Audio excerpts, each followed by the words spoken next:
What we're going to do is we're going to add something called an envelope filter. That's going to get rid of all the hats. So we're essentially applying a filter that's going to have a downward envelope, and as the sound plays, the filter is going to turn on more and take off all the hats.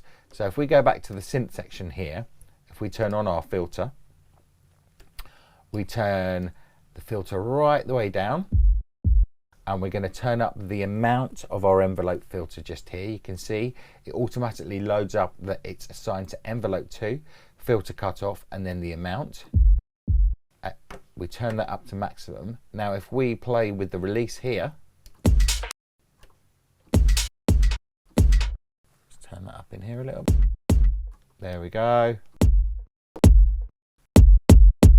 That's filtered off all those hi-hats. We can then just go back to the zone here, and if we like, we can just do a little fade. Boom. The kick from the loop or the record or wherever you're getting your kick from, nicely isolated and ready to use.